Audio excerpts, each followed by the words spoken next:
हाल फरमाते हैं गौसुल आज़म, अल्लाह की शिकायत करनी है तो उससे करो जो अल्लाह से ज़्यादा मेहरबान मिले।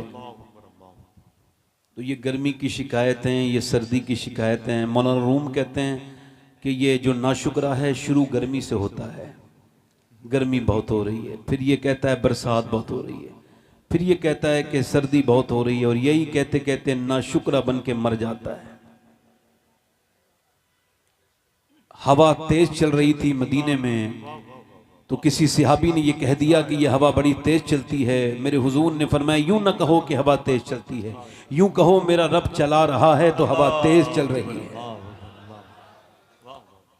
जो लोग इधर उधर घूम रहे हैं, ये जो पीछे वाले लोग हैं, आप लोगों ने थोड़ी सी तंगी पैदा कर दी महफिल में। आपसे गुजारिश है, ये बरकत वाली जगह, इसका नाम डींगरपुर हरगिज नहीं है, इसका नाम दीन नगरपुर है। और यहां आला हजरत के बेटे के खलीफा आराम कर रहे हैं। यानी आला हजरत का फैज सरकार गौसुल आजम के फैज के साथ डींगरपुर में आ गया है। उनके साहबजादे तशरीफ रखते हैं, डॉक्टर गुलाम जिलानी साहब। ये महफिल जो आप देख रहे हैं, तो एक उम्मीद तो करता हूं, इधर जो लोग बात कर रहे हैं, गुजारिश है कि आप लोग यकीन जानिए समझदार लोग हैं, बात सुनने ही आए होंगे, करने नहीं आए होंगे। आला हजरत जब महफिल कराते थे अपने घर में, और जब कोई मिलाद के बीच में बोलता था, तो आप फरमाते थे, क्या तुम्हारी बात हुजूर की बात से ज्यादा जरूरी है? तो जब यहां का मतलब ही सुनना है, तो आप गुफ्तगू ना करें। जितने लोगों को ये याद है कि उनको मरना है, वो बैठे हैं, उनके लिए मेरी तकरीर में बहुत कुछ है। जो अपनी मौत को भूल जाए, उसे कोई तकरीर असर नहीं करती उस पर। ये जो पीछे आवाज कर रहे हैं लोग, उनसे मेरे भाइयों से गुजारिश करता हूं, खुदा रसूल के वास्ते पे थोड़ी देर के लिए मौल ठीक कर दें। अपने यहाँ की ये इलाका बड़ा मजबूत इलाका है माशाल्लाह, मुरादाबाद का इलाका, ये इस तरफ का इलाका, मजबूती के साथ साथ और भी कुछ खूबियां हैं हम लोगों में अल्हम्दुलिल्लाह। तो मगर ये एक दो तीन खामियां भी हैं जो यहाँ पे जाहिर हो रही हैं कि नज्म आप बरकरार नहीं रख पा रहे हैं। इससे ज्यादा पब्लिक होती है, मगर कोई बोलता उलता नहीं, खड़े होकर सुनते हैं। तो मैं अर्ज कर रहा था आपसे कि जिसको मरना हो मेरी तकरीर सुने। तो पहला मेरा पैगाम आपसे यही है कि अपनी शिकायतें लोगों से करना छोड़ दें। ये जो इधर उधर जाके शिकवे करते हैं, ऐसा हो गया वैसा हो गया, क्यों करते हैं? सबको हाल ना बताएं, हाल जब भी बताना है तो अपने रब को बताएं। और परेशानी, खुदा की कसम, इतनी बड़ी नेमत है, इतनी बड़ी नेमत है कि अल्लाह ने जिसको भी परेशानी दी है उसका मर्तबा भी साथ में बुलंद कर दिया है। आप आराम से बैठे हैं। तो मैं अर्ज कर रहा था, जिनको मरना है वो आराम से बैठे, उनके लिए मेरी तकरीर में बहुत कुछ है। और जो अभी ये, चाहे वो कहीं भी बैठे हो, चाहे उनका मजहब कोई भी हो, उनका मनसब कोई हो, वो बैठे कहीं हो, वो हो कोई भी हो, उससे कोई मतलब नहीं है। हाँ, अगर वो मौत को याद रखते हैं तो उन्हें मेरी जरूर बातें समझ में आएंगी। और मौत कितनी नजदीक है। हजरत सैयदना अब्बास रिवायत करते हैं कि हुजूर ने एक जगह फराकत हासिल की है, और हुजूर ने वुजू बनाना है, 5-6 कदम दूर पानी है। अल्लाह के प्यारे हबीब सल्लल्लाहु अलैहि वसल्लम सामने 6-7 कदम दूर पानी है, तो आपने वहीं पे मिट्टी से तयम्मुम किया है। हजरत अब्बास अर्ज करते हैं, या रसूल अल्लाह, पानी न हो तब तयम्मुम का हुक्म आप फरमाते हैं। ये हिकमत समझ नहीं आई मेरे आका। सरकार ने फरमाया, मेरे चचा, मुझे पानी तक पहुंचने की उम्मीद नहीं है, और मैं अपने रब की बारगाह में बेवुजू हाजिर नहीं होना चाहता। अल्लाह। नहीं, जिन हुजूर को यह भी खबर है मैं कब मरूंगा और आप कब मरेंगे,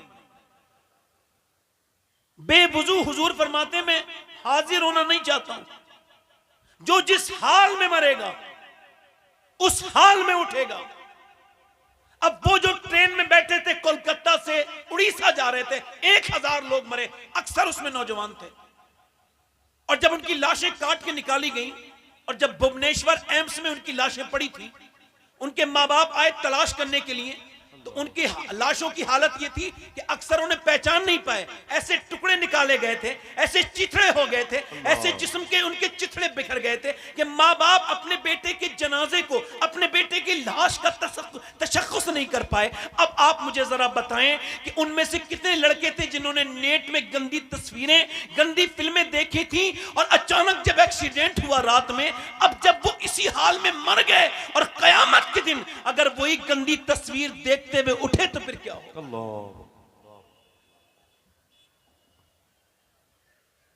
एक इंग्लिश में एक फिलॉसफी है, उसको कहते हैं कंपाउंडिंग इफेक्ट। इधर जो शोर मच रहा है माशाल्लाह, अभी हम कल, अल्लाह का शुक्र है कि मैं मदीने शरीफ में परसों था। जोर से बोली ना सुभान अल्लाह, क्या बात, वाह वाह। अब सुभान अल्लाह वाला कह नहीं रहे, वैसे 90 नेकियां मिलती हैं एक बार सुभान अल्लाह के। वैसे और बताऊं 90 गुना भी माफ हो जाते हैं। वैसे और बताऊं आपको, एक नफली हज का भी सवाब हुजूर फरमाते हैं, जो एक बार सुभान अल्लाह कहता है अल्लाह उसको एक नफली हज का सवाब भी अता फरमा देता है। और सुने, ये जो लफ्ज है ना, ये जबान पर हल्का है मगर मीजान पर भारी है। अल्लाह ने इंसान को इसी वजह से पैदा किया है कि वो अल्लाह का जिक्र करे और इंसान अपने दिल को चेक करे। जिक्रुल्लाह से अल्लाह मर्तबे बुलंद करता है। तो जो आवाजें हो रही हैं उनसे गुजारिश है कि सब बैठ जाएंगे अपनी अपनी जगह, कोई इतना बड़ा मसला नहीं है, बहुत ज्यादा पब्लिक नहीं है मगर कम भी नहीं है। मैं अपनी बात को शुरू कर रहा हूं, चूंकि मेरे बाद आपने फिर जो है वो अपने मेहमान शायर को जनाब शब्बीर बरकाती साहब को सुनना है। चूंकि मैं अगर आवाज होती रहेंगी तो मैं अपनी बात ठीक से कर पाऊंगा। जल्दी बोलिए, कर पाऊंगा? हाँ तो जरा दोनों हाथ उठा के एक मरतबा कहते हैं लब्बैक या रसूल अल्लाह, या रसूल अल्लाह। आज माशाल्लाह इमाम अली मकाम का भी दिन है नहीं दिन है, तो मैं उसी की निस्बत से कुछ बातें करता हूं। तो इंग्लिश में एक फिलॉसफी है, उसको कहते हैं कंपाउंडिंग इफेक्ट। ये कोई मैं इंग्लिश बोल नहीं रहा हूं, मुझको पता है कि जहां उर्दू लोग समझते हो वह इंग्लिश बोलना हिमाकत है, बेवकूफी है, मगर मैं समझा इस वजह से रहा हूं, इस वजह से समझा रहा हूं कि यह बात आपके समझ में आ जाए कि इस पर अंग्रेजों ने रिसर्च किया कि यह कंपाउंडिंग इफेक्ट क्या है। जैसे एक दो गुटखा खाने से कैंसर नहीं होता, नहीं, अगर होता तो कौन खाता? 15-20 साल गुटखे खा के दीवाने गंदी करनी होती हैं, अपने पैसे खराब करके, अपना मुंह खराब करके एक 20 mg की आप गोली खाते हैं, आपके सर का दर्द खत्म हो जाता है 200 mg की गोली में, और आप दिन भर इतना गुटखा खा रहे हैं, क्या इसका कोई असर नहीं है? नहीं, असर होता है। एक दो गुटखा खाने से नहीं होता, 20-25 साल लगातार जब खाते हैं तब मुंह सड़ता है और डॉक्टर कहता है कि आपको कैंसर हो चुका है, मुंह में कीड़े पड़ गए, और डॉक्टर साहब मैं गुटखा छोड़ दूंगा। वो कहते हैं अब दुनिया छोड़ने का वक्त है, ये गुटखा छोड़ने का वक्त तो नहीं। एक दो सिगरेट पीने से अगर किसी को अटैक आता तो कौन पीता भाई? एक दो ड्रिंक करने से इंसान के एकदम लंग्स खराब नहीं होते, लंबी ड्रिंकिंग करनी पड़ती है। ऐसे ही एकदम कुछ नहीं होता। कोई अगर ये कहे कि कोई एकदम मुजाहिदे मिल्लत बन गया, पीछे भाई कुर्सियां बिछा दें आराम से, जरा जल्दी से आप बिछा दें, बड़ी दुश्वारी हो रही है, और आप दुरूद शरीफ पढ़ लें, आप जरा दुरूद शरीफ पढ़ लीजिए, आप दुरूद शरीफ पढ़ लीजिए। अल्लाहुम्मा सल्ली अला सय्यिदिना व शफीना व नबीना मौलाना नूर। 2-3 शेर पढ़ देता हूं। आसिफ भाई कह रहे 2-3 शेर पढ़ दूं जीलानी भाई? पढ़ दूं? आपकी इजाजत है? मैं इस वजह से नहीं पढ़ रहा था कि शायर आए थे, तो मैं तो आम आदमी हूं, छोटा मोटा इंसान हूं। ये आसिफ भाई तो सैयदों से मोहब्बत बहुत करते हैं, इस वजह से इन्होंने मेरी तारीफ की है। मुझे तो ये भी खबर नहीं है कि मैं जन्नती हूं या जहन्नमी हूं, वल्लाह वल्लाह कह रहा हूं। अगर ऐसा कोई मुझे बता दे कि मैं जन्नती हूं तो मेरी तो फिक्र ही दूर हो जाएंगी। हाँ, मुझको खबर नहीं, अपनी बात कर रहा हूं, और मैं अपने अलावा सारे सुन्नियों को जन्नती मानता हूं। अल्लाह का शुक्र है, क्योंकि वासिफ अली वासिफ फरमाते हैं जिसे दूसरे मुसलमान की जन्नत में शक है, असल में उसकी खुद की जन्नत में शक है। तो इस वजह से ये छोटी मोटी सोच नहीं, छोटी सोच बड़ी। 2-3 शेर पढ़ दूं? पढ़ दूं? पढ़ता हूं, वो नात नहीं पढ़ता हूं जो आप पढ़ते हैं, दूसरी पढ़ देता हूं, वो पढ़ देंगे। रातें भी मदीने की, बातें भी मदीने की। माशाअल्लाह माशाअल्लाह, वाह वाह वाह वाह। ये अल्हम्दुलिल्लाह परसों मैंने मदीने में पढ़ी थी और आज डींगरपुर में पढ़ रहा हूँ। जोर से तो बोले सुभान अल्लाह। रातें भी मदीने की, बातें भी मदीने की, जीने में ये जीना है, क्या बात है जीने की, जीने में ये जीना है, क्या बात है जीने की। अरसा हुआ तैबा की गलियों से वो गुजरे हैं, अरसा हुआ तैबा की गलियों से वो गुजरे हैं, इस वक्त भी गलियों में खुशबू है पसीने। अल्लाह अल्लाह अल्लाह अल्लाह अल्लाह, वाह वाह, सुभान अल्लाह सुभान अल्लाह, वाह। पढ़े रातें भी मदीने, पूरा आवाज आनी चाहिए, जोर से पढ़े। जिनको अल्लाह ने जबान दी है ये इस वजह से नहीं बैठी चौराहे पे बैठ के गुफ्तगू करो कि हुकूमत ठीक नहीं चल रही है। एक साहब मुझसे कह रहे थे मुल्क के हालात बड़े खराब हैं। मैंने कहा आपने खराब किए हैं? बोले नहीं। आप ठीक कर सकते हैं? बोले नहीं। मैंने कहा फिर जो कर सकते हैं वो करो ना। बोले क्या कर सकते हैं? मैंने कहा अल्लाह ने इस वजह से तुमको पैदा नहीं किया कि तुम चौराहे पे बैठ के गीबतें करो। अल्लाह ने तुम्हें अपने हबीब पर दुरूद पढ़ने के लिए पैदा किया।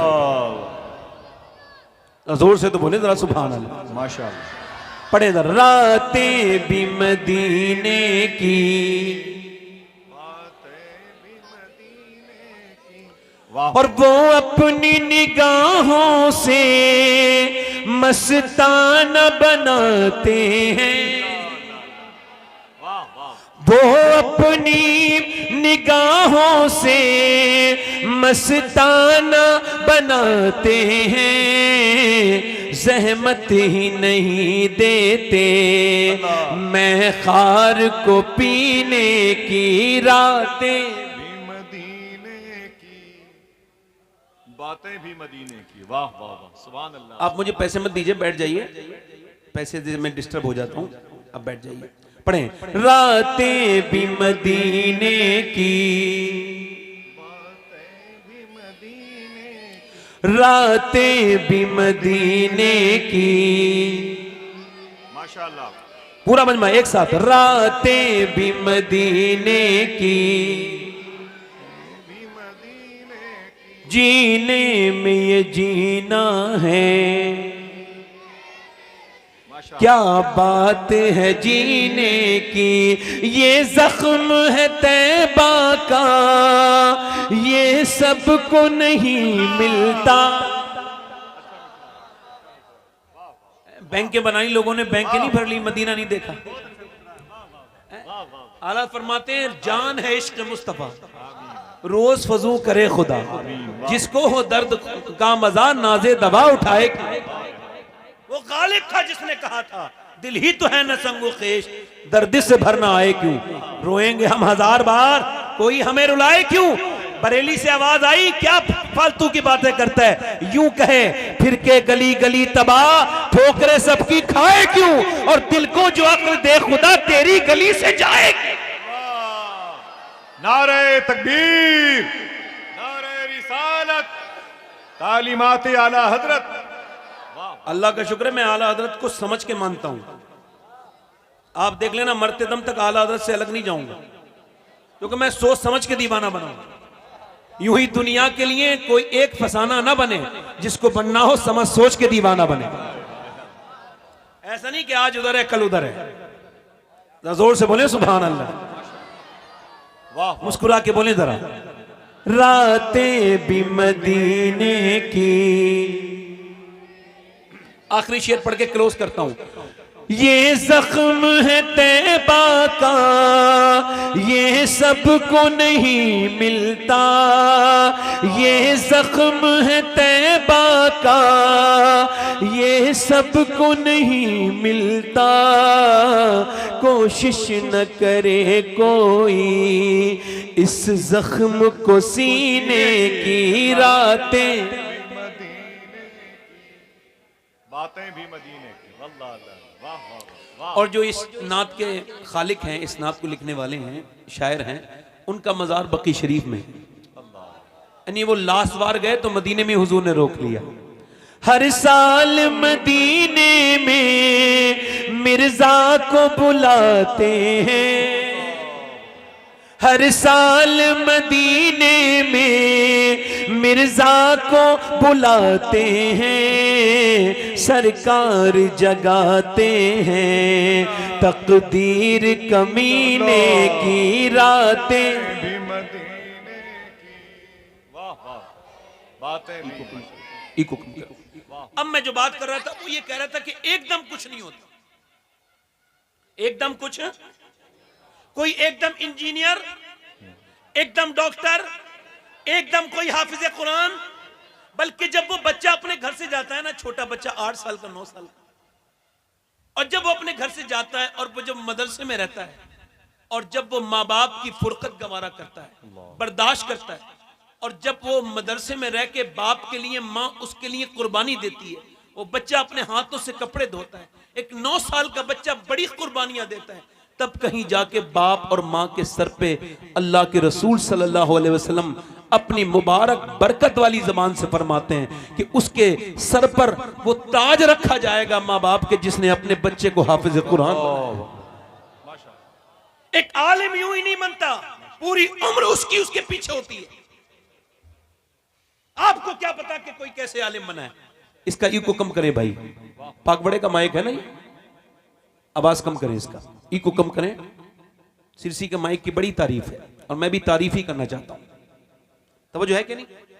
मैं बुराई भी करता हूं वैसे। मेरी तरफ देखें आप, मैं अर्ज कर रहा था आपसे कि वो एकदम कोई कुछ नहीं बनता, बल्कि वो हल्के हल्के, इधर देखें, हल्के हल्के हल्के हल्के चीजें बढ़ती चली जाती हैं, बढ़ती चली जाती हैं। फिर होता है अच्छा कोई एकदम जो है ना वो एकदम कोई मुजाहिद मिल्लत नहीं बनता, बल्कि मियाँ उस पर एक जमाने तक नजर पड़ती है आला हजरत के साहबजादे की, फिर कहीं जाकर के कोई मुजाहिद मिल्लत बनता है। ऐसे कोई मुजाहिद नहीं मिलता।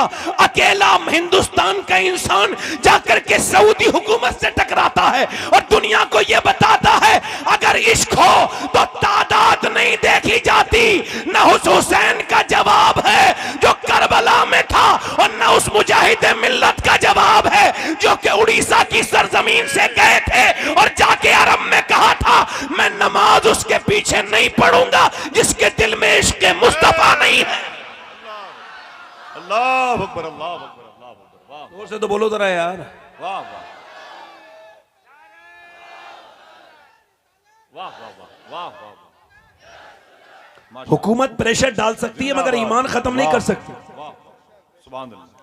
एकदम कोई मुजाहिद मिलने, कोई अगर ये कहे कि एकदम कोई ताजुश शरिया बन गया तो ये थोड़ा सा वो थोड़ा सबकत कर रहा है, थोड़ा सा उसको उजलत है, उसको जरा थोड़ा सा हल्के से बात करनी चाहिए। एकदम कोई ताजुश शरिया नहीं बनता, बल्कि 15 साल लगातार मेहनत करी जाती है। हुजूर मुफ्ती आजम हिंद के जानू के सामने जानू अदब तय किया जाता है। हुजूर मुफ्ती आजम हिंद की नजर पड़ती है, खुद फरमाते हैं मुफ्ती आजम का जर्रा क्या बना अख्तर रजा, महफिल अंजुम में अख्तर दूसरा मिलता नहीं। जब मुफ्ती आजम नजर डालें तो ताजुश शरिया बनता है, और जब आला हजरत नजर डालें तो मुफ्ती आजम बनता है, और जब आले रसूल महरेरा से नजर डालें तो अहमद रजा आला हजरत बनता है। जब निजामुद्दीन नजर डालें तो मियां में निजामुद्दीन जब नजर डालते हैं तो अमीर खुसरो बनता है, और जब बाबा फरीद नजर डालते हैं तो कोई अलाउद्दीन कलियरी बनता है, कोई निजामुद्दीन महबूब इलाही बनता है। जब नजर डालते हैं उस्मान हारूनी तो कोई ख्वाजा मोइनुद्दीन बनता है।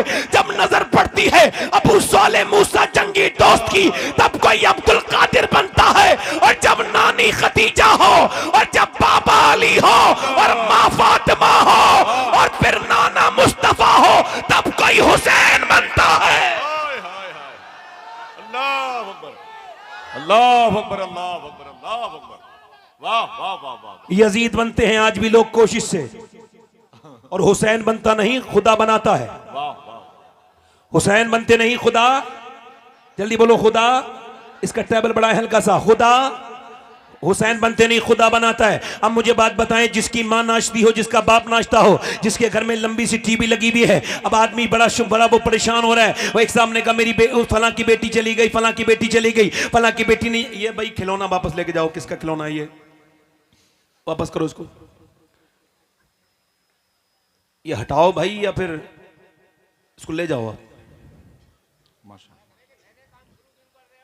हटाओ उसको भाई, आप इसको हटाओ। आप जरा दुरूद शरीफ पढ़ लो। इधर देखें, जरा जोर से बोलें सुभान अल्लाह। दिल लगा के बोलें, मुस्कुरा के बोलें। अब जैसा बाप करेगा वैसी औलाद बनेगी। यहां पर कुछ लोग साहिब औलाद हैं, कुछ इंशाअल्लाह अल्लाह ने चाहा तो बाप बनेंगे। तो बाप बनना आसान है, मगर एक अच्छा बाप बनना बड़ा मुश्किल है। आप बताएं, आप मुझे बताएं कि क्या बाप और मां के बगैर खराब हुए बच्चा खराब हो जाता है? ये जो आप शोर मचाना है, फलां का बच्चा ये हो गया, फलां का बच्चा ये हो गया, एकदम कुछ नहीं होता। जनाब मोहतरम, जरा आप गौर से सुन लीजिए और मेरी बात पर तवज्जो कीजिए। एकदम कुछ नहीं होता है, बल्कि जरा बड़ी लंबी इसकी जो है वो बात है। बात ये कि बच्चे पर बाप का असर वो ऐसा नहीं पैदा होने के बाद होता है, बल्कि अभी हार्वर्ड ने, यूनिवर्सिटी ने इस पर रिसर्च किया कि आखिर ये कौन बच्चे हैं। जब ये पागल पैदा होते हैं, मां के पेट से ये पागल होते हैं, मेंटली डिस्टर्ब होते हैं। आपने भी देखा होंगे अपाहिज बच्चे, बिल्कुल जो है वो लूले बच्चे, बिल्कुल हाई हैंडीकैप बच्चे, हाथ पैर उनके खराब, वो ना दिमाग से ठीक है ना हाथ पैर से ठीक है। अब इन पर रिसर्च 27 साल हार्वर्ड यूनिवर्सिटी ने किया और उन्होंने कहा ये वो बच्चे हैं जब अपनी मां के पेट में थे तो इनके बाप ने इनकी मां को मारा।